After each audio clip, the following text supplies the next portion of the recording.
Welcome back to the Sleepy Poker Masterclass, Beginner to Master. In this 13th lesson, we explore the relationship between exploitative and game theory optimal play. You'll learn how professionals combine balanced theoretical foundations with targeted adjustments. This understanding bridges mathematics and psychology, transforming poker into a dynamic system of logic, adaptation, and observation. Chapter 1. The Meaning of GTO. Game theory optimal play, often called GTO, represents the mathematical foundation of modern poker strategy.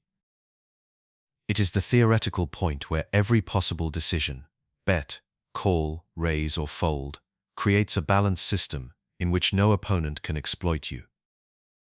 The goal of GTO is not to win the most money against weak players, but to make your strategy unexploitable against all players.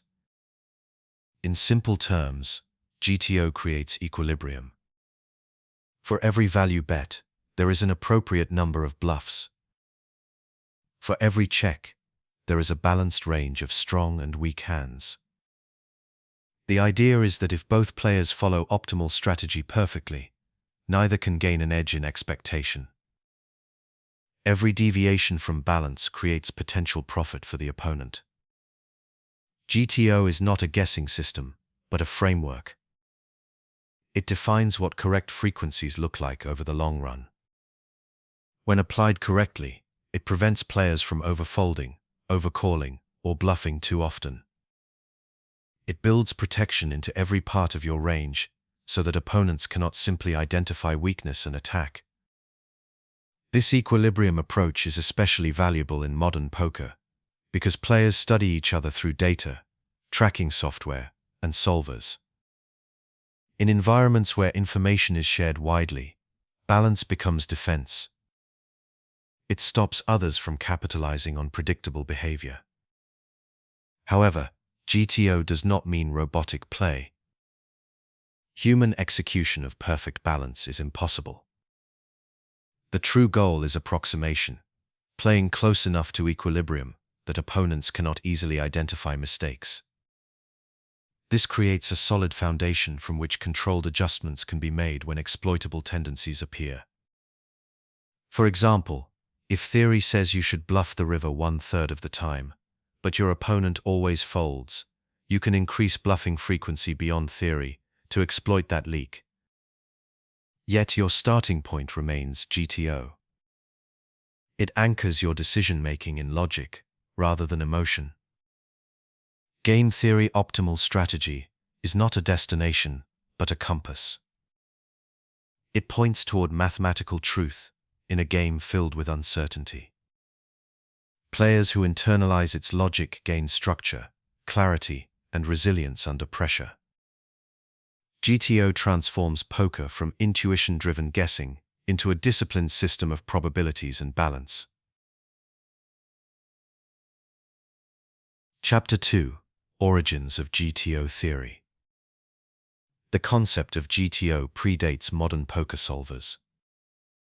It began with game theory itself, the mathematical study of decision-making under competition. Developed in the 20th century by mathematicians like John von Neumann and John Nash, game theory sought to describe how rational players make optimal choices when outcomes depend on the actions of others. In poker, this idea found natural application. The game presents imperfect information, competing goals, and strategic uncertainty. For decades, professionals approached poker through intuition and pattern recognition. They learned by observation, repetition, and feel. But intuition alone could not solve the complexity of Texas Hold'em. The introduction of computer solvers changed everything. Programs such as PO Solver, GTO Plus, and Monka Solver began analyzing millions of possible decision trees. By running simulations that adjusted betting frequencies until equilibrium was reached, these tools revealed what balanced play looks like in practice. They defined correct bluff ratios, optimal bet sizes, and calling ranges across every board texture. This data revolutionized how serious players study the game. Concepts once considered abstract, like mixed strategies or balanced ranges, became quantifiable. Students could now test assumptions and see exactly how theory adapts across situations. The mystery of perfect play became a measurable framework.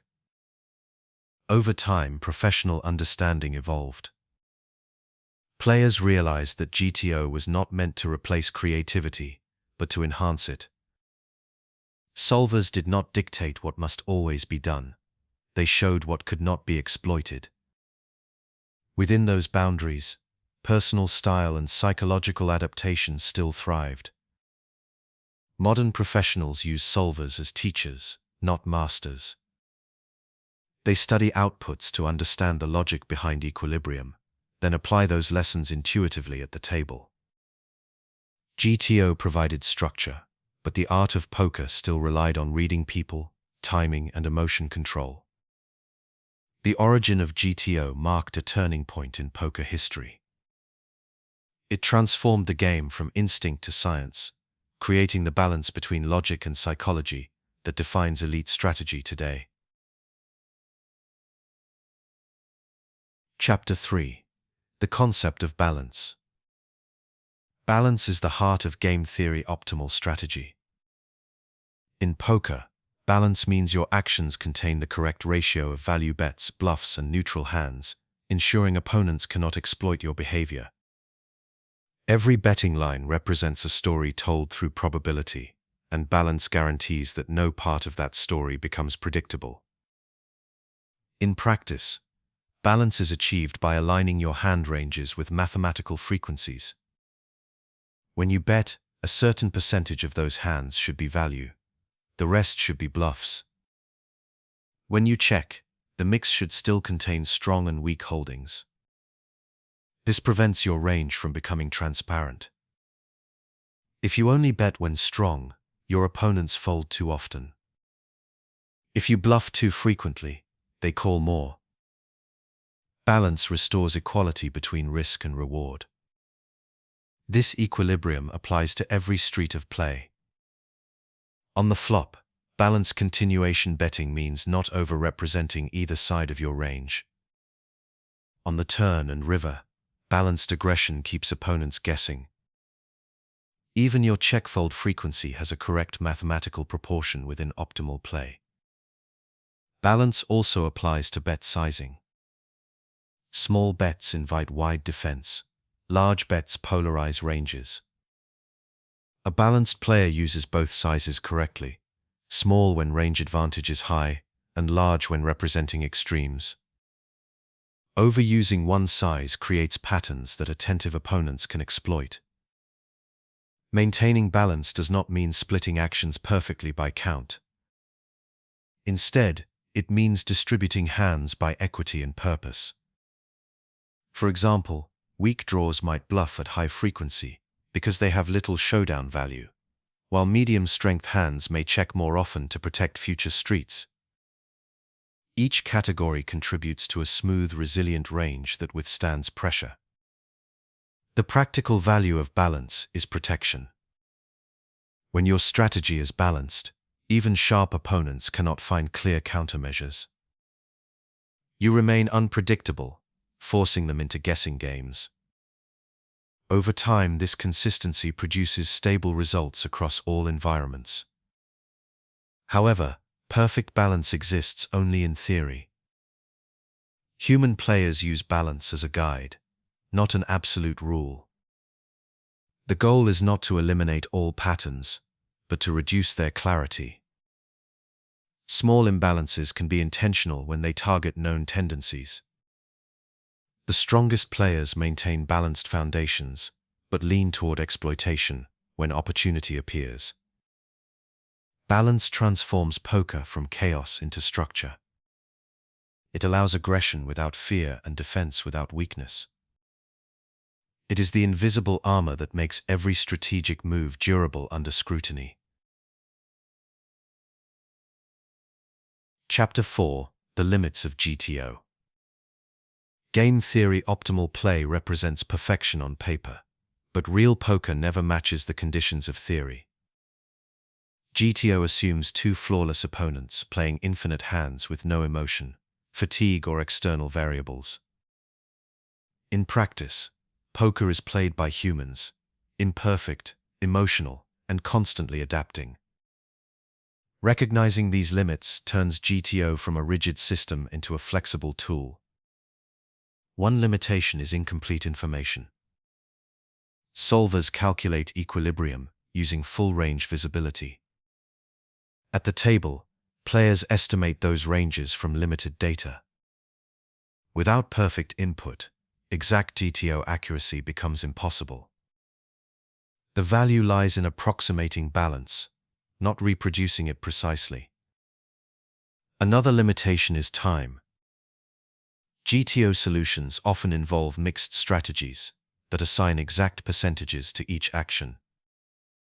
A solver might recommend betting a particular hand 70% of the time and checking it 30%. No player can execute that with precision in real time. Human play relies on intuition and pattern memory, rather than strict randomization. Emotional variance further distorts theory. Fatigue, tilt, and stress influence judgment, leading players to deviate from intended frequencies. While solvers assume consistent logic, humans react to results. A few lost pots may cause subconscious tightening or over-aggression. Maintaining emotional balance is as important as mathematical balance. Environmental factors also alter GTO's value. In small-stakes games, where opponents make large errors, pure GTO play may be overly cautious. Maximizing profit often requires deviation to exploit mistakes. In elite fields, where balance is closer to perfection, GTO accuracy provides stability and protection. The optimal strategy changes with opponent quality. Finally, GTO does not account for long-term psychological influence. Reputation, image, and metagame awareness shape decisions in ways theory cannot measure. A player known for tight discipline can bluff more effectively than one with reckless history, regardless of solver outputs. These limitations do not weaken GTO, they clarify its purpose. It is not a script to follow, but a baseline for understanding. The art of poker lies in knowing when to follow theory and when to depart from it. Professionals who internalize both perspectives achieve mastery through flexible precision. Understanding GTO's limits turns perfection into practicality. The goal is not to play flawlessly, it is to play logically, consistently, and with purpose against the world's infinite imperfections.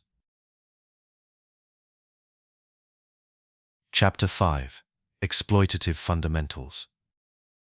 Exploitative play is the deliberate act of deviating from game theory optimal strategy to take advantage of an opponent's mistakes. While GTO provides protection, exploitation provides profit. The strongest players understand both systems and move fluidly between them, depending on opponent tendencies and game conditions. At its core, exploitation relies on observation. When you detect that an opponent folds too often, you can increase bluff frequency. When you see someone call too frequently, you reduce bluffs and widen value betting. Each deviation earns profit by capitalizing on imbalance. Over time, these targeted adjustments yield greater return than pure theoretical play. The key is accuracy. Exploitative strategy only works when your reads are reliable. Acting on false assumptions can be more damaging than staying balanced. Skilled players test hypotheses through observation, tracking how opponents respond to bet sizes, timing, or pressure, and adjust gradually rather than suddenly. Exploitation also requires discipline. Many players chase short-term results, over-adjusting to variance rather than logic. A single mistaken read can lead to cascading losses if emotional bias drives reaction. Professionals maintain structure, even when deviating. They continue to analyze ranges, odds, and pot geometry, while adjusting frequencies around a stable framework. Exploitative play thrives in predictable environments.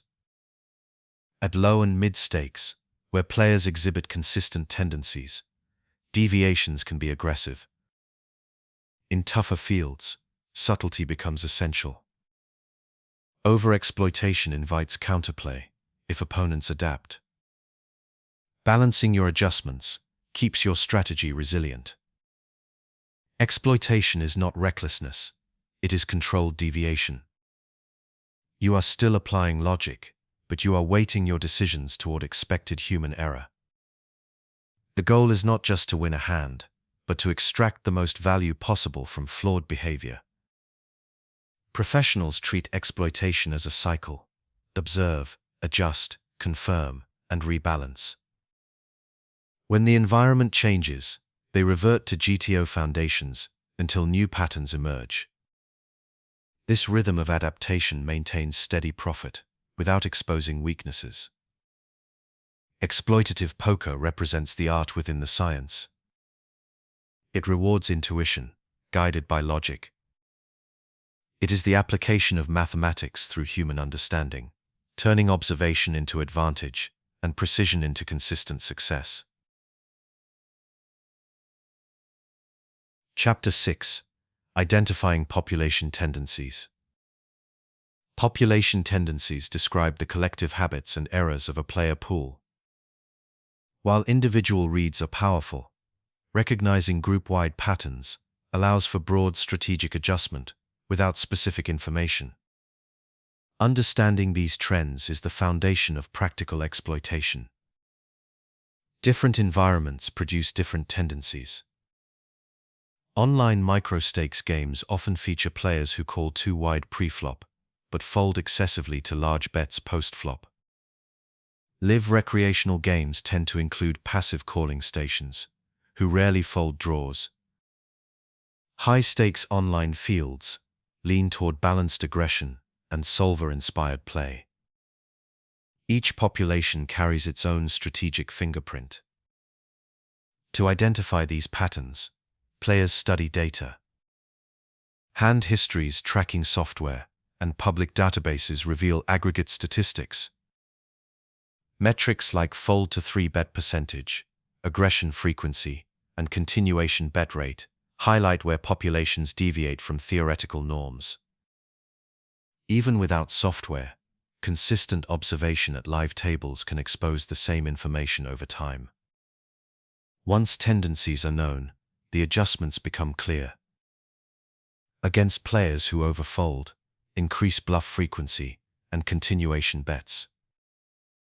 Against those who overcall, value bet thinner and reduce bluffs. Against aggressive players, tighten opening ranges and trap more often. Each adaptation targets the imbalance directly. Population data also reveals timing and texture preferences. Many players continuation bet nearly every flop, but slow down on turns that pair the board. Others bet large with polarized ranges, but small with medium-strength hands. Recognizing these recurring choices simplifies decisions and exposes predictable errors. The danger lies in overgeneralization. Population tendencies describe averages, not certainties. Deviations exist within every group, and assumptions must remain flexible. The correct approach is to use population data as a baseline, while updating decisions based on table-specific feedback. Exploiting tendencies also depends on field strength. At lower levels, players rarely adapt, allowing consistent profit from static deviations. At higher levels, adaptation happens faster, requiring more subtle counterplay and range balance. Professionals blend population analysis with situational awareness. They begin each session using general adjustments based on known trends, then refine through live observation. Over time, this hybrid model becomes instinctive. Identifying population tendencies transforms study into strategy. It bridges the gap between theory and practice, turning statistical patterns into real-time opportunity. The player who recognizes the rhythm of their environment controls its outcome. Chapter 7. Observation and Data. Observation is the engine of exploitative poker. Every profitable deviation from theory begins with evidence. By studying how opponents react in common situations, you collect data that transforms guessing into informed decision-making. Over time, small pieces of observation combine into a reliable strategic map. Observation takes two forms: quantitative and qualitative. Quantitative observation involves measurable statistics. In online play, tracking software provides exact frequencies, how often opponents fold, raise, or continuation bet. These numbers reveal where someone departs from balanced theory. A player who folds 70% to 3-bets, for instance, invites frequent light aggression. Qualitative observation relies on human interpretation. In live play, where numbers are unavailable, you read behavior instead. Timing, posture, chip handling, and conversation all contribute clues. While these signals are less precise, they reveal emotion and confidence, information solvers cannot measure. Data alone does not create strategy. Interpretation gives it meaning. A player who folds to large bets but calls small ones consistently exposes a bet-sizing leak. Another who bluffs too often on scary turns can be trapped with medium-strength hands. The purpose of observation is not accumulation, but application. Pattern recognition refines this process. Repeated exposure to similar hands reveals frequency errors faster than any single note. You begin to see rhythm: who continuation bets, dry flops too frequently, who check raises only with strength, who never bluffs after missing draws. These rhythms guide your adjustments automatically. However, observation must remain structured.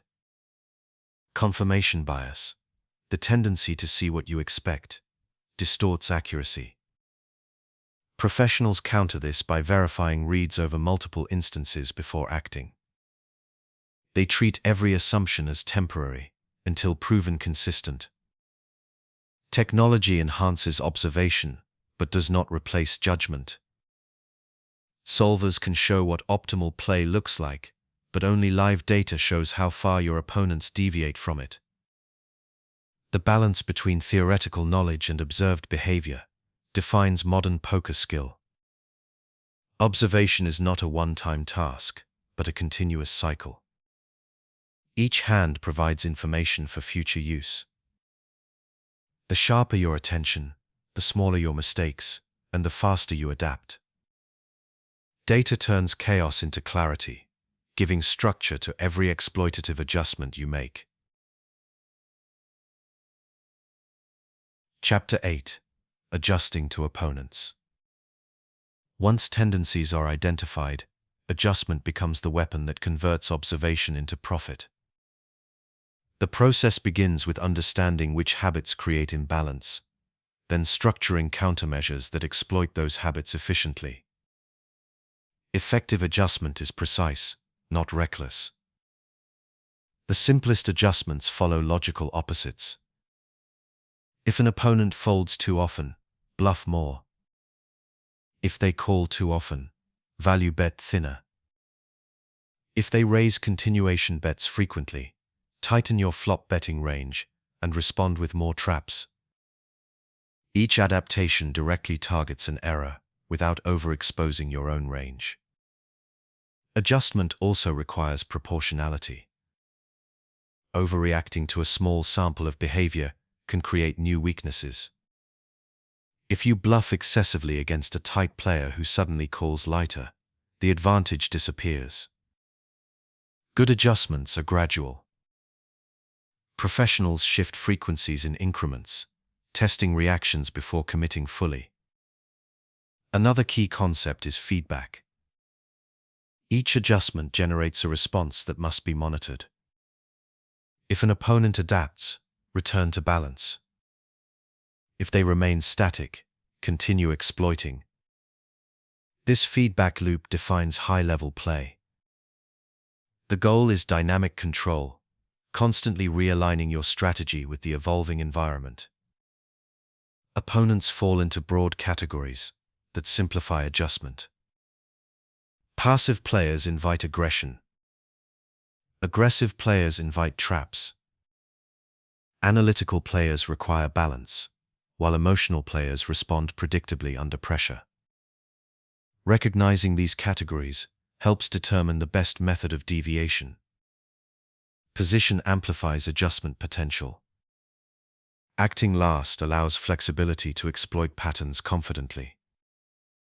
You can widen ranges, bluff with timing advantage, and extract more value from weaker opponents. From early position, adjustments must remain tighter to avoid multi-way risk. Context also matters. In tournaments, stack depth and ICM pressure alter opponent behavior. Many players tighten near bubbles or pay jumps. In cash games, fatigue or tilt may cause temporary overaggression. Adjustments must consider both structure and psychology. Ultimately, adjustment is controlled deviation, built on verified information. It rewards patience, awareness, and composure. The difference between a good player and a professional lies in this process. The professional observes, tests, adapts, and stabilizes, never guessing, never overreacting, always moving with measured intent. Chapter 9. Over and under adjustment. Adjustment in poker is powerful, but like all tools, it becomes dangerous when misused. Over-adjusting or under-adjusting can both destroy the advantage that exploitation provides. The key is maintaining discipline and accuracy while responding to opponent tendencies. Over-adjustment occurs when a player exaggerates their response to a perceived pattern. For example, if an opponent folds to a few continuation bets, over-adjusting means bluffing every hand thereafter. The assumption becomes emotional, rather than statistical. When the opponent finally calls with a strong hand, the exaggerated deviation leads to costly mistakes. Under-adjustment is the opposite problem. It happens when a player identifies a clear weakness, but fails to exploit it sufficiently. This often stems from fear of being wrong, or lack of confidence in observation. By staying too close to balanced play, the player forfeits potential profit. The ideal adjustment lies between these extremes. Professionals begin with small deviations, then escalate based on confirmation. If an opponent consistently repeats the same mistake, the exploit grows stronger. If their behavior changes, the player reverts toward balance. This flexible discipline creates durable edges without exposure. Emotional factors often drive over-adjustment. A few successful bluffs can create overconfidence, leading to excessive aggression. Conversely, being caught bluffing may cause under-adjustment through fear. Recognizing these emotional swings prevents reactive play. The goal is to respond rationally to verified information, not to emotional memory. Mathematical grounding also prevents imbalance. Each deviation should still consider equity, pot odds, and expected value.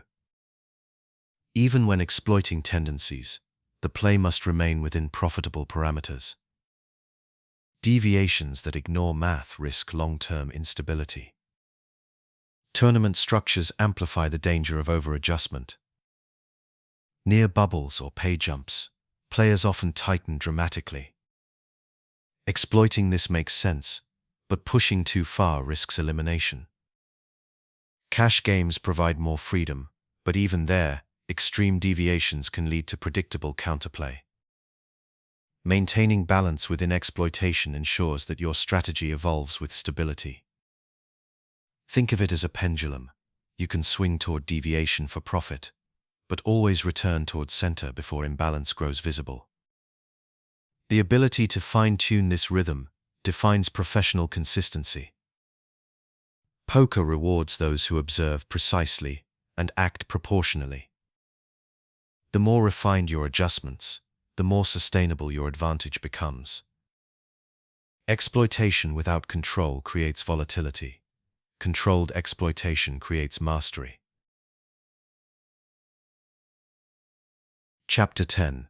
Protecting against exploitation. While exploiting others creates profit, protection from being exploited preserves it. Every strong player must understand how to defend against opponents who read and counter their tendencies. This defensive awareness is what transforms skill into long-term resilience. Protection begins with self-analysis. Review your own patterns, the same way you study others. Identify habits, such as predictable bet sizes, excessive continuation betting, or repetitive timing. Once visible, these behaviors can be neutralized through deliberate variation. Balanced frequencies are the simplest defense.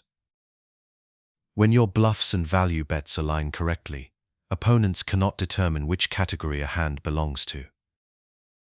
For example, if your continuation bet rate remains near equilibrium, no opponent can safely overfold or overcall against you. Balance removes free profit from their strategy. Randomization is another safeguard. Incorporating occasional mixed actions like checking strong hands or bluffing weak ones keeps opponents uncertain. This randomness prevents pattern recognition and protects your range from targeted counterplay. Professionals often use mental or digital randomizers to execute these frequencies consistently. Emotional awareness reinforces protection. Players who tilt, rush, or chase losses become predictable. Their ranges narrow or widen under stress, creating exploitable imbalance. Maintaining calm expression and measured pace keeps opponents from sensing opportunity. In tournaments, defensive play extends to ICM awareness. Folding marginal spots near pay jumps prevents others from exploiting your need to survive. In cash games, adjusting bet sizes to protect against over-aggressive opponents limits exposure while retaining profitability. Adaptation completes the defense. The moment an opponent begins countering your exploitation, return to GTO structure. Balanced play neutralizes their adjustment and resets the dynamic. You can then re-observe and find new weaknesses. Protection does not mean passivity. It is active awareness, understanding when to fortify strategy and when to open attack. The strongest players know how to pivot instantly, turning defense into offense without losing composure. By blending balance, awareness, and discipline, you become unexploitable. Your strategy remains dynamic, flexible, and resistant to manipulation. In poker, survival through control is the truest form of strength. Chapter 11. Applying GTO in cash games. Cash games provide the ideal environment for practicing GTO principles.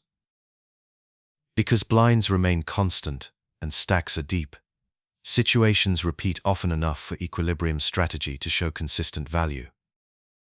Each hand can be viewed as a closed experiment in balance and logic, where mathematical accuracy is rewarded over time. In cash games, GTO provides protection against exploitation. Regular opponents can observe tendencies across thousands of hands. A predictable pattern, such as always continuation betting or folding too frequently to raises, becomes costly. Maintaining balanced frequencies across all actions prevents skilled players from finding profitable counter-strategies. Deep stacks increase the importance of balanced range construction. Multiple betting streets allow wide maneuvering, making it vital that every action represents both strength and potential weakness. Balanced ranges ensure that you can apply pressure without fear of being trapped.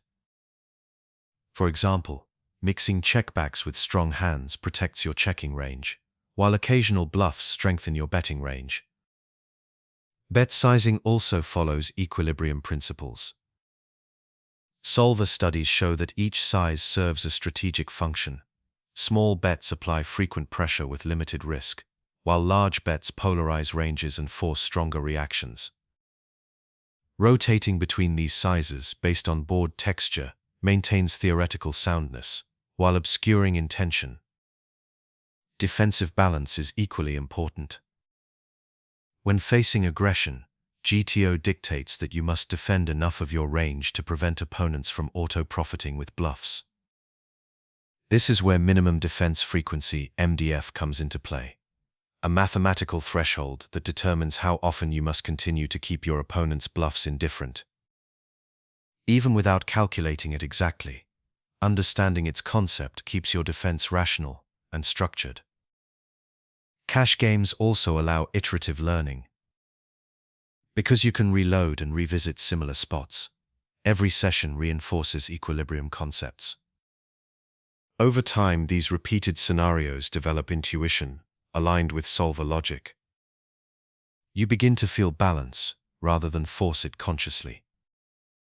Applying GTO in cash games builds the foundation of discipline. It teaches you to detach from emotion, respect structure, and make decisions guided by logic instead of impulse. The more balanced your approach, the more stable your long-term results become. Chapter 12. Applying exploits in cash games. While GTO builds protection, pure balance alone cannot maximize profit in cash games. Because the environment offers consistent repetition against the same opponents, exploitative play becomes a key source of income. Adjusting your ranges and frequencies based on opponent patterns transforms theory into advantage. Exploiting in cash games begins with observation. Identify tendencies such as overfolding to aggression, under-bluffing rivers, or playing passively out of position. Each of these habits creates exploitable imbalance.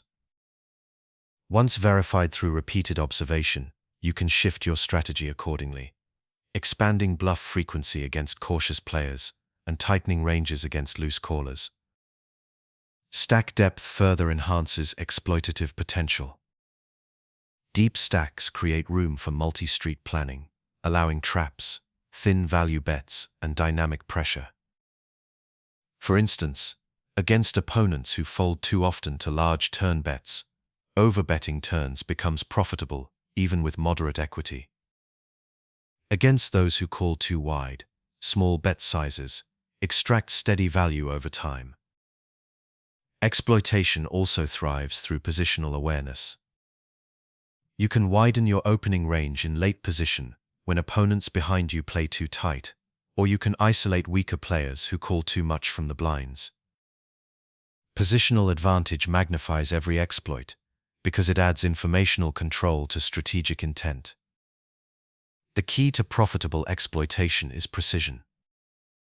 Deviate only when confident in the read, and always know when to return to balance. Overexploiting predictable players generates profit, but continuing the same deviation after they adjust creates vulnerability. Professionals manage this cycle with discipline: attack, confirm, retreat, and reset. Emotional control remains critical. Chasing revenge, or forcing bluffs out of frustration, leads to overadjustment. True exploitative skill feels quiet and methodical. You exploit patterns, not people. Cash games reward this structured exploitation because feedback is immediate. You can observe the success of an adjustment within a single session, This repetition builds deep understanding of how human behavior departs from theory. The combination of GTO foundation and controlled exploitation defines the modern cash professional. Balance provides defense, exploitation provides growth, and emotional control sustains both. Together, they form the blueprint for long-term success in the purest form of poker. Chapter 13. Applying GTO in Tournaments. Tournament poker introduces conditions that challenge the static assumptions of GTO. Because stack sizes vary, blinds escalate, and payouts create nonlinear chip value, equilibrium solutions must adapt dynamically. While GTO provides a balanced foundation, real-world tournament play requires constant recalibration. At deep stacks in early stages, GTO principles apply cleanly. You can use solver-based ranges to construct balanced strategies for opening, defending, and continuation betting. Equilibrium frequencies hold steady because effective stacks resemble those of cash games. As the event progresses, however, rising blinds and shrinking stacks distort these frequencies. Once average stacks fall below 40 big blinds, traditional GTO outputs lose precision. Shorter stacks reduce the number of viable betting streets, forcing pre-flop and flop decisions to carry greater weight. Solvers still provide insight, but players must integrate push-fold charts, independent chip model ICM awareness, and survival equity into their planning. Tournament GTO also adapts to ICM pressure.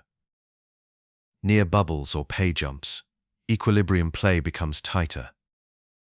Risking elimination with marginal equity may be mathematically profitable in chips, but negative in monetary terms. Adjusting to this new equilibrium requires folding hands that GTO might otherwise include. Professionals internalize this shift through experience rather than calculation. Blind-level timing adds another layer of complexity. Optimal frequencies change as antes appear, and pots grow larger before the flop. For example, GTO pre-flop defense ranges expand once antes increase pot odds, while opening ranges contract under short stacks. Understanding these subtle shifts keeps strategy efficient. In late stages, GTO's purpose transitions from balance to structure. Maintaining theoretical stability prevents panic-driven mistakes when pressure intensifies. It provides a calm reference point in volatile conditions. Even when deviations are necessary, having a balanced foundation ensures those adjustments remain logically controlled. Applying GTO in tournaments teaches adaptability within structure. It reminds players that poker's mathematical truth remains constant, but its application changes with context. The player who can adjust equilibrium to fit tournament pressure gains both stability and edge. Chapter 14. Exploiting Tournament Tendencies. Exploitative strategy in tournaments capitalizes on how human behavior changes under pressure. As blinds rise and payouts approach, players reveal predictable tendencies, driven by fear or impatience. Identifying and countering these shifts turns tournament volatility into opportunity. One of the most common tendencies is overfolding near the money bubble. Players desperate to survive tighten excessively, folding hands that retain sufficient equity to continue. Recognizing this allows you to widen your opening and 3-bet ranges, stealing blinds and antes uncontested. However, target selection is critical. Attack those who value survival, not those already committed to aggression. Conversely, some players overreact to pressure by forcing action. They attempt to build stacks before the bubble and end up taking unnecessary risks. Against these opponents, tighten your range and let their impatience create profit. Passive defense turns their aggression into elimination. ICM also influences calling errors. Many players incorrectly call all-ins without considering payout structure, valuing chip accumulation over placement equity. Exploiting this involves selective shoves against opponents who call too wide and disciplined folds against those who call too tight. Fatigue and duration amplify tendencies. Late in tournaments, focus fades and mechanical errors increase. Missed continuation bets, poorly sized bluffs, or lazy folds become common. Maintaining awareness and energy, while others decline, creates invisible advantage. Each small edge compounds across long sessions. Stack size perception drives further imbalance. Big stacks often over-apply pressure, assuming immunity from consequence. Skilled opponents counter this by trapping or reshoving with balanced ranges. Short stacks, meanwhile, frequently wait too long to act. Observing these extremes helps determine when aggression or patience is more profitable. Emotional tension magnifies exploitation potential. The deeper players progress, the more psychological weight each decision carries. Recognizing who handles stress calmly and who reacts impulsively guides your strategy. Exploiting fear, impatience, or frustration requires empathy combined with logic. The best professionals exploit tendencies silently. They do not chase risk, but let opponents create it for them. Through measured observation and consistent composure, they convert tournament chaos into structured opportunity. In tournaments, profit belongs to the disciplined observer. Exploitation is not aggression for its own sake. It is the art of letting others make predictable mistakes under pressure. Chapter 15: Balance versus Expectation.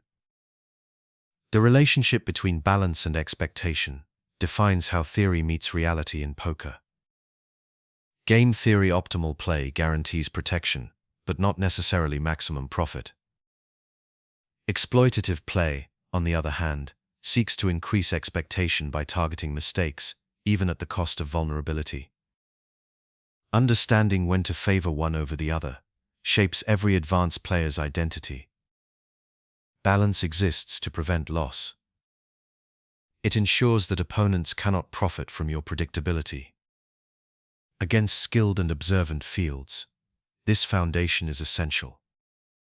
A perfectly balanced player breaks even against another perfect player and resists exploitation from everyone else. However, equilibrium also limits gain. When opponents play far from theory, staying balanced forfeits easy profit that could be earned through targeted aggression. Expectation, often called EV, represents potential reward. Every time you deviate from GTO, you trade some structural safety for possible gain. If your opponent's error is consistent, the trade is profitable. If your read is wrong, the deviation backfires. Professional decision-making lies in weighing that risk accurately. The key question becomes situational. What does the environment reward? In anonymous online pools, where player turnover is constant, balance protects against the unknown. In small live games or recurring tournaments, where you face the same players repeatedly, exploitation often provides higher long-term value. Stack depth, blind structure, and table dynamics also guide this balance. Early in tournaments, or in deep cash games, equilibrium focus stabilizes play. As conditions change and tendencies emerge, gradual deviation increases return. The strongest players oscillate smoothly between both modes without losing composure. Mathematical understanding supports this judgment. Expected value calculations, equity realization, and pot odds define the safe side of deviation. Observation and intuition define the aggressive side.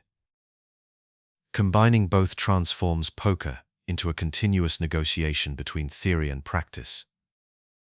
Balance ensures survival. Expectation builds profit.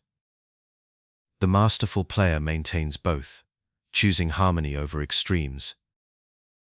Poker is not a contest of rigid systems, but a conversation between structure and adaptation, where every hand reveals the right blend for that moment.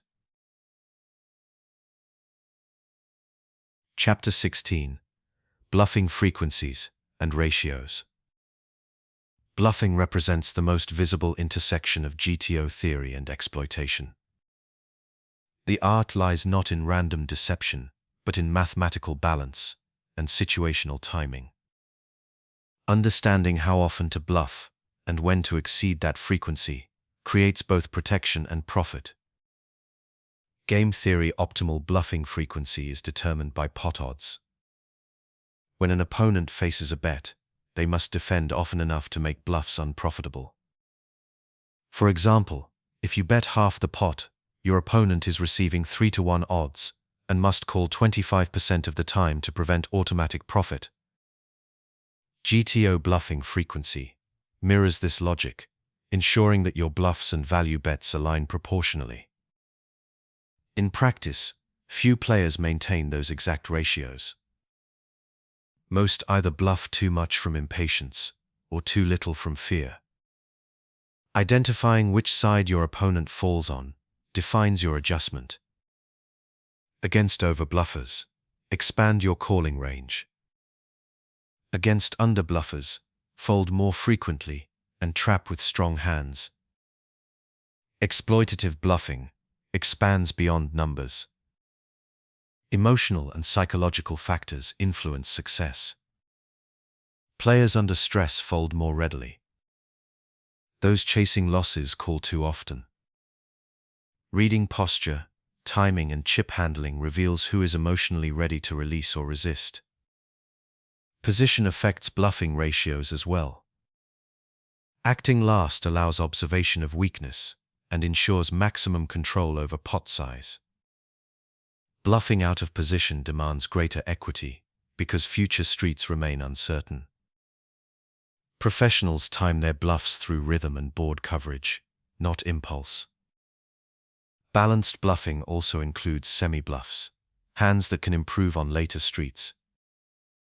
These protect against over-bluffing while maintaining aggression. On dry boards, pure bluffs should remain limited. On coordinated textures, semi-bluffs increase frequency naturally. While solvers define correct theoretical ratios, human opponents create profitable deviations. If the population folds too often to large bets, increasing bluff size or frequency makes sense. If they never fold to small bets, removing bluffs entirely maximizes efficiency. Bluffing success depends as much on story as on math. Every bluff should tell a consistent narrative that represents real value hands. When logic, sizing, and texture align, opponents believe. When inconsistency appears, even perfect frequencies fail. Bluffing is the artful balance between math and perception. Within GTO, it maintains defense. Within exploitation, it generates profit. When both align, bluffing becomes the purest expression of poker's strategic depth. Chapter 17. Bet sizing within GTO. Bet sizing is one of the most precise expressions of game theory optimal play. The size of a bet controls pot growth, dictates opponent response, and communicates range strength. In GTO strategy, each size serves a defined mathematical purpose, ensuring that your overall range remains balanced and difficult to exploit. Solvers demonstrate that multiple bet sizes can be correct in the same situation. Small bets, typically 1/4 to 1/2 of the pot, apply low-risk pressure and deny equity from weaker hands. They function as range bets on boards where you hold advantage. Larger bets polarize ranges, representing either strong value or total bluffs. By mixing both, you create uncertainty that prevents opponents from finding simple counters. Each bet size reflects the distribution of hands in your range. On favorable textures, GTO recommends small bets with high frequency because your range already dominates. On neutral or disadvantageous boards, it shifts toward larger polarized bets with lower frequency. The goal is to maintain equilibrium. No sizing should reveal whether your hand is value or bluff. In cash games, deep stacks allow full use of multiple sizes across streets. Professionals rotate sizes strategically to maintain unpredictability. In tournaments, shorter stacks simplify sizing structures. Fixed open sizes, such as 2 buys or 2.5 eyes, the big blind, protect stack preservation while keeping theoretical soundness. Psychology merges with math through sizing. Players perceive meaning in bet amounts, consciously or not. A consistent small bet pattern may induce resistance, while sudden large bets trigger caution. The strongest players control these reactions intentionally, blending logic and perception into seamless execution. Over time, disciplined sizing develops intuition. You begin to sense when a small continuation bet maintains control, or when a large overbet maximizes fold equity. These instincts, grounded in theory, become the natural rhythm of high-level poker. In practice, perfect sizing balance is less about precision and more about range protection. The goal is not mechanical accuracy, but strategic intent. Every bet must align with equity, board texture, and opponent response. Understanding this transforms bet sizing from guesswork into structured communication. Chapter 18: Deviating from Solver Outputs. While GTO solutions form the backbone of balanced play, blindly following solver outputs can limit adaptability. Real poker differs from simulation environments. Players make emotional decisions, stack depths vary, and physical tells alter logic. Knowing when and how to deviate from solver recommendations separates theory students from true professionals. Solvers assume two perfect opponents.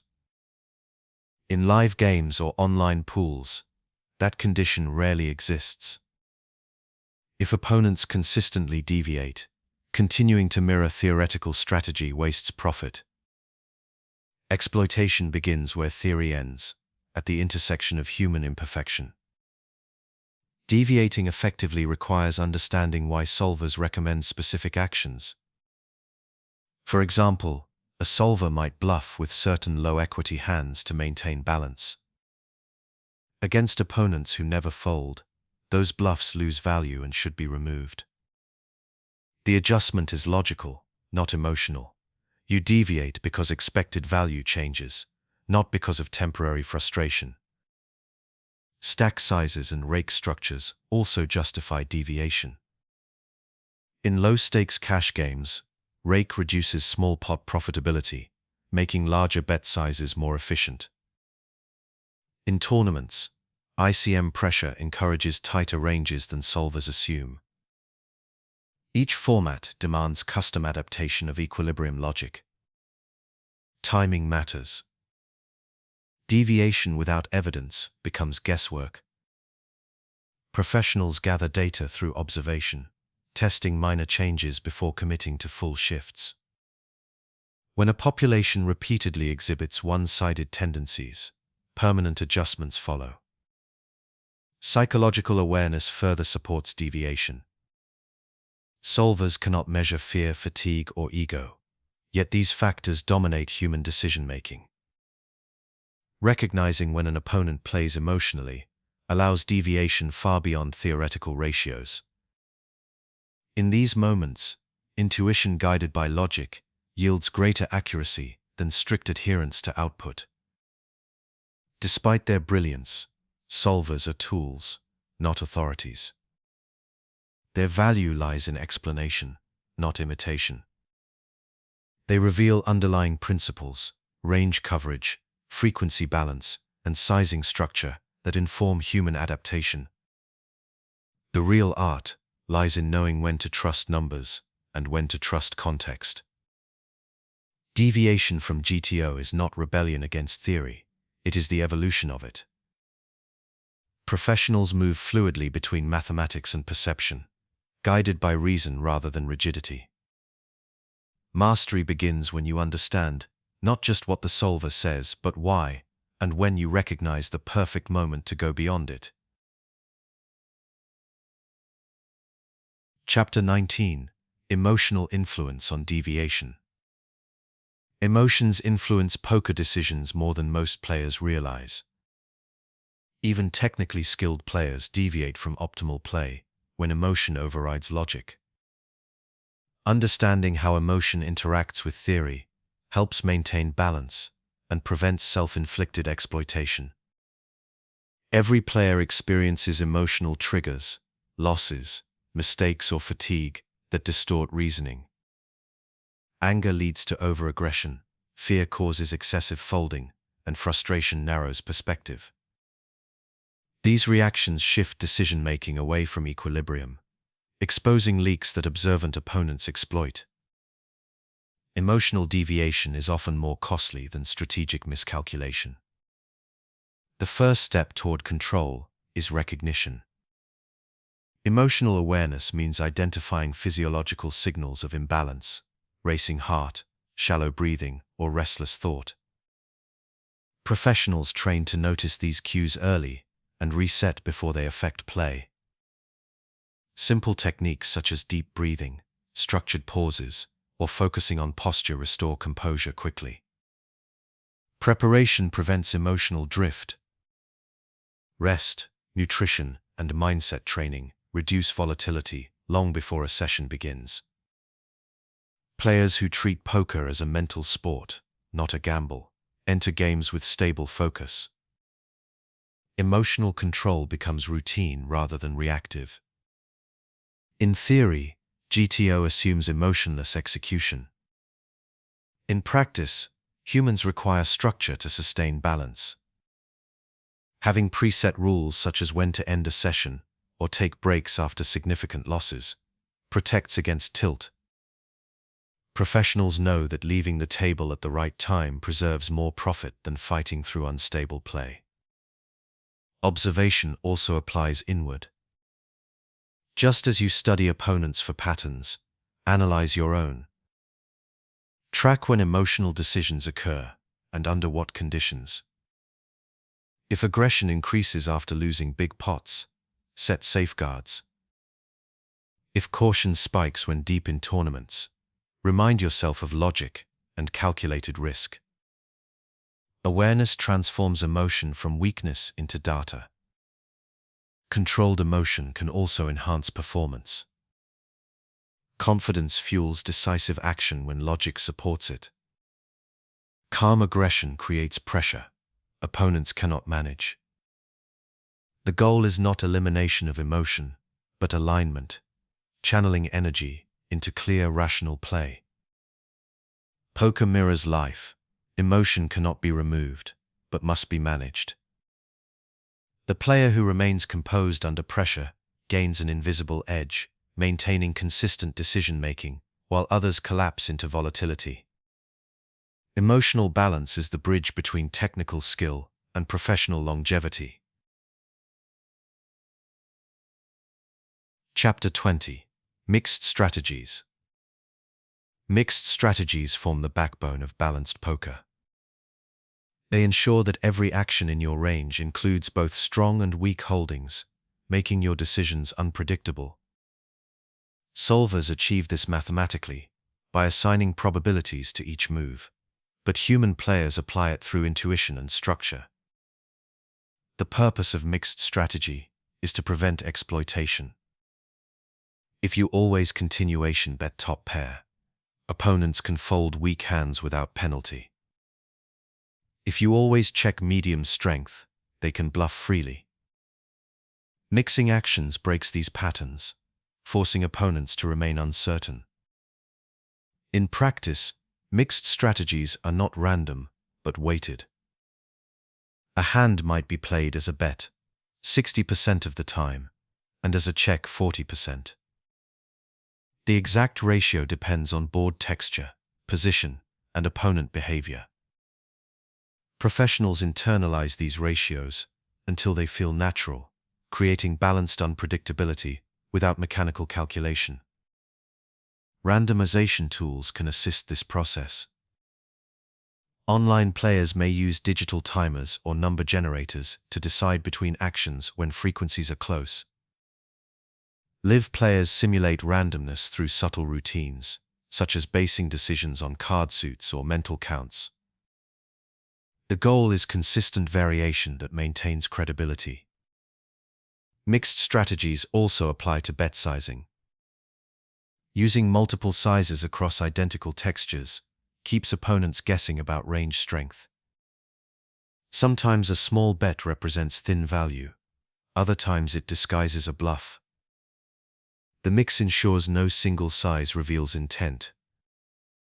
The psychological benefit of mixing is stability.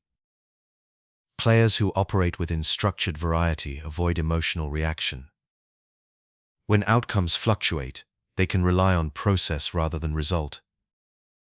This detachment reinforces calm decision-making under stress. Exploitation integrates with mixed play as well. Once you identify that an opponent fails to adjust, you can shift your mix toward profitable extremes. If they fold too often, increase your bluff frequency. If they overcall, decrease it. After the exploit, return to balance before counterplay emerges. Mixed strategies create depth within simplicity. They turn every decision into a weighted equation, blending theory and flexibility. When applied consistently, they make your play unreadable, your logic sound, and your results steady over time. Chapter 21: Common Player Exploits. Every poker environment contains recurring mistakes. Recognizing these patterns allows you to exploit them efficiently without relying on specific reads. Common player exploits form the backbone of practical profit. They exist because human nature repeats itself across formats and stakes. One of the most frequent leaks is overfolding.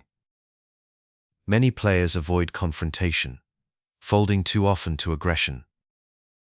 This tendency appears in both cash games and tournaments, especially under pressure.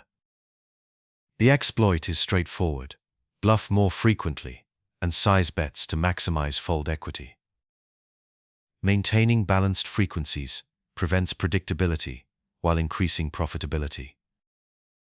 Another universal mistake is overcalling. Players who fear being bluffed pay off too often with marginal hands. Exploiting them means simplifying your range, reduce bluffs and focus on value. Thin value betting becomes a powerful weapon when opponents refuse to fold top pair or weak kickers. Passive play also creates opportunity. Some players prefer checking and calling instead of betting or raising. Against them, aggression wins by default. You can apply consistent pressure, stealing pots before showdown. Their avoidance of risk becomes your steady income. Conversely, excessive aggression can be exploited through patience.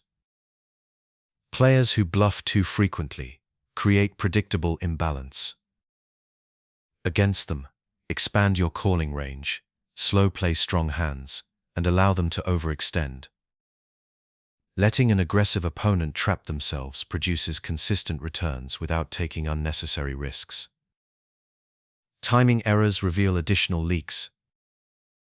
Many players use quick actions to disguise weakness or hesitation to signal strength.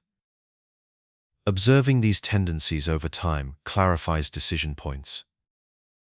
A player who snap bets after missing a draw or takes long pauses before folding can be predicted and punished. Bet sizing errors appear across skill levels. Overly large bets with value hands or small bets with bluffs simplify decisions. Professionals read these imbalances to narrow ranges instantly. Adjusting to these tendencies requires calm observation rather than quick reaction. In tournaments, fear-driven mistakes amplify near the bubble. Over-folding to survive or over-aggression to accumulate chips both create openings. Exploiting these predictable shifts requires composure and awareness of payout dynamics. Every population develops its own collective habits. The player who identifies and adjusts to them early controls the pace of the game. Exploitation is not guessing. It is repetition, study, and timing refined through observation. The more consistent your understanding of common errors, the more reliable your profit becomes. Chapter 22. Building a balanced core strategy. A balanced core strategy serves as the anchor for all adaptation. It ensures your default approach remains sound even when opponents, structures, or emotions change. While exploitation adds profit, balance provides stability. Together, they form a complete strategic foundation. A strong core begins with pre-flop discipline. Construct opening ranges that respect position, stack depth, and table texture. Avoid drastic overexpansion in early seats or excessive tightness in late position. Balanced pre-flop planning shapes the rest of each hand, protecting against exploitable leaks before the flop is even dealt. Post-flop, maintain consistent continuation bet frequencies. Checking occasionally with strong hands prevents opponents from attacking your checks. Mixing in semi-bluffs ensures your aggression remains credible. Balance extends through every betting street, creating uniform uncertainty that frustrates opponents and protects your range. Defensive stability is equally vital. When facing bets, defend enough to prevent automatic profit for your opponents, but fold when equity or pot odds justify it. Understanding concepts like minimum defense frequency and equity thresholds builds structure into your calling decisions. Range construction forms the logic behind balance. Strong ranges contain hands that interact naturally with board textures. Weak ranges protect through occasional deception. By maintaining this equilibrium, you avoid predictable lines that expose your hand strength. Emotional discipline supports technical balance. Balanced players do not chase momentum or react to variance. Their strategies remain constant through winning and losing sessions. This emotional neutrality translates directly into consistent performance. Adaptability grows from balance. When a clear exploit appears, you can deviate confidently because your core remains intact. Afterward, you return smoothly to neutral strategy without lingering adjustment errors. Professionals move fluidly between equilibrium and deviation, guided by structure rather than instinct. Building a balanced core is not about perfection, but durability. It withstands pressure, prevents collapse, and provides the framework for long-term growth. In poker, balance is more than theory, it is peace of mind. Chapter 23. Layering exploits onto GTO. Layering exploits onto a GTO foundation is the defining mark of advanced play. It is the point where theory meets intuition and structure meets creativity. Players who understand GTO at its core can deviate safely, targeting weaknesses while maintaining equilibrium protection. The process begins with awareness. GTO forms the baseline, your balanced, default framework. Every exploit starts by measuring how far opponents deviate from that baseline. For example, if an opponent folds 40% more often than theory predicts, you can proportionally increase your bluff frequency without exposing your range to counterplay. Layering is incremental, not absolute. You do not abandon balance to chase advantage. You lean toward imbalance with control. Each exploit sits atop the GTO framework, like an additional gear, activated only when the environment supports it. Once conditions change, you shift smoothly back to neutral. This approach prevents vulnerability. Purely exploitative players can be countered easily once opponents recognize their patterns. Balanced players who layer deviations remain unpredictable. Their play appears aggressive against some, conservative against others, yet mathematically stable overall. Effective layering requires accurate observation. You must identify not only what opponents do wrong, but why. A player who overfolds out of fear requires consistent pressure. One who folds due to fatigue may recover later. Context determines how long an exploit remains profitable. The layering process also scales across stakes and skill levels. At low stakes, where population leaks are consistent, exploits dominate strategy. At high stakes, where players hover near equilibrium, small deviations, timing, sizing, rhythm create subtle but significant edge. Professionals visualize strategy as a spectrum. On one side lies pure GTO, on the other, pure exploitation. Every hand falls somewhere between, depending on confidence in observation and the stability of the environment. The best players navigate this continuum instinctively, always aware of the trade-off between safety and profit. Layering exploits onto GTO represents mastery in motion. It allows freedom without chaos, aggression without recklessness, and creativity without exposure. Poker becomes a dynamic balance of logic and intuition, grounded in structure, yet alive through adaptation. Chapter 24.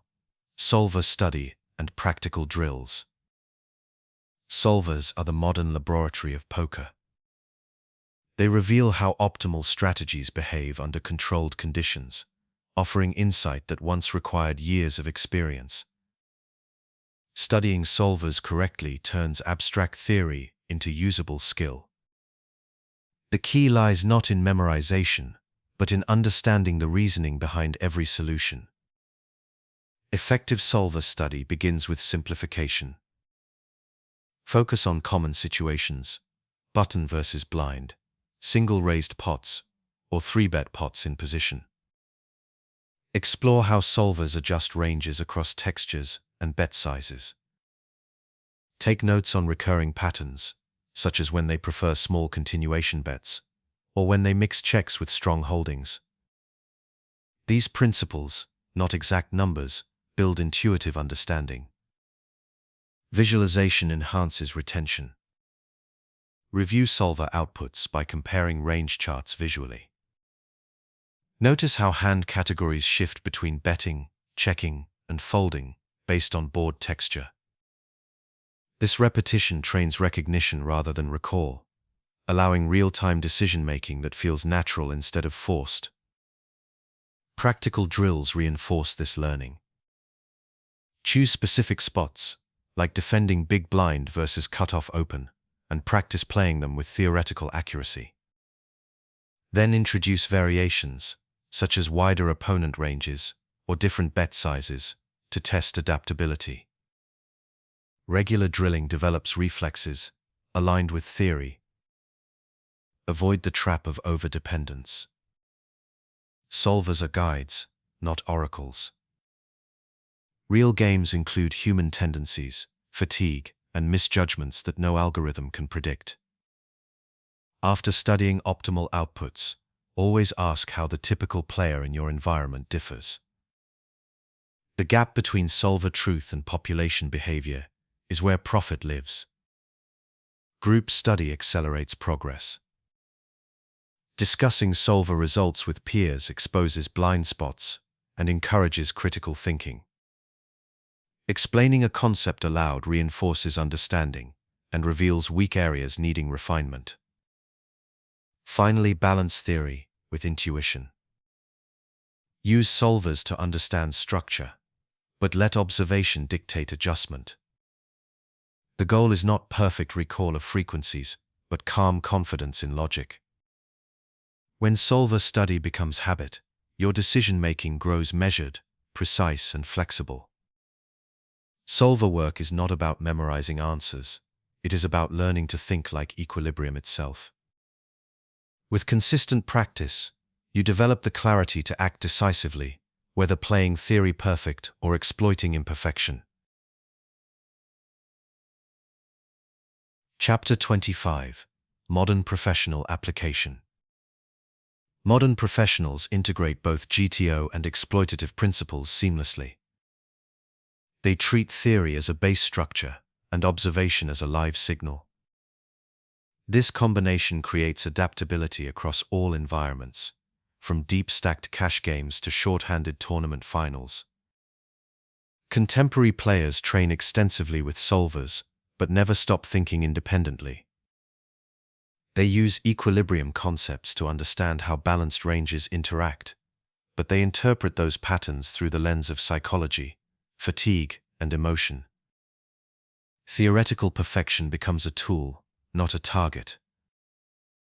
Top professionals also value preparation over reaction. They study population data, review hand histories, and simulate spots to identify tendencies in advance.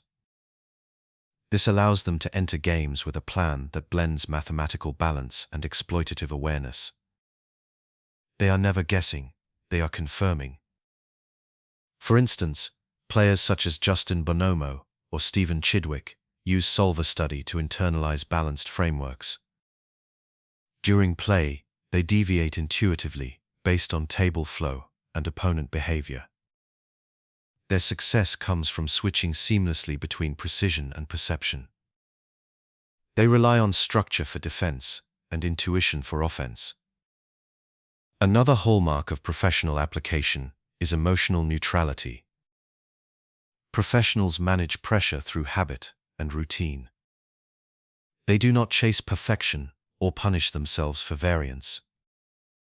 Instead, they focus on decision quality. By keeping emotion detached from outcome, they maintain clarity that others lose under stress. Adaptation across formats defines elite versatility. In high-stakes cash games, they maintain GTO defense to avoid exposure against skilled regulars. In live tournaments where human tendencies dominate, they expand exploitative deviations boldly.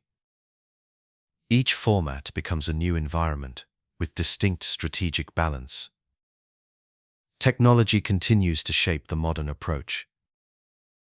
Real-time solvers, equity calculators, and hand review software accelerate growth.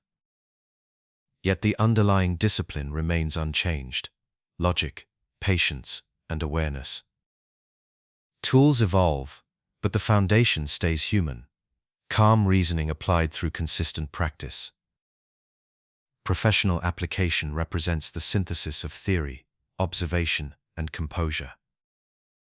The best players no longer see GTO and exploitation as opposites, but as complementary instruments. One provides structure, the other opportunity. Mastery lies in knowing which note to play at the perfect time.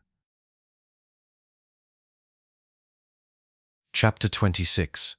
Lesson Recap. Poker mastery exists at the intersection of theory and adaptation. Game theory optimal play defines structure.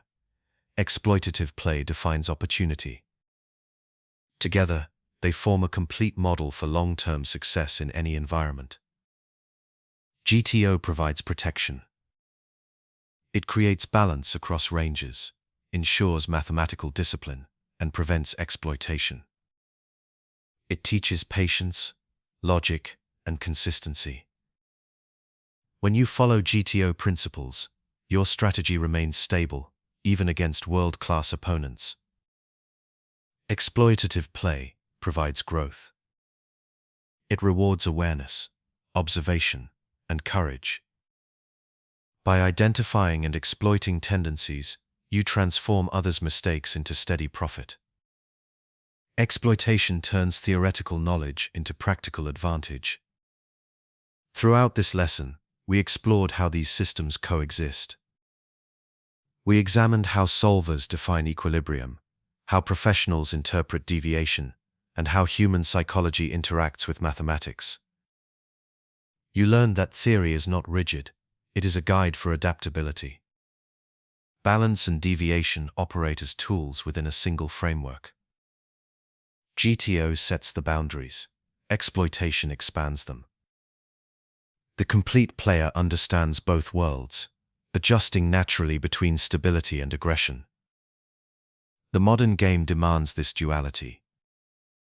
Pure theory alone cannot defeat imperfection, and pure exploitation cannot survive against balance. Success lies in recognizing when to switch gears, when to defend, when to attack, and when to reset equilibrium. Mastery means confidence under uncertainty. It means knowing that every hand, every decision, and every adjustment fits into a logical system of cause and effect. With that understanding, poker becomes less about reaction and more about orchestration. As you continue through this masterclass, remember that balance is not limitation, it is freedom. It allows creativity within structure and risk within control. True mastery is not knowing every answer, but making every choice with purpose.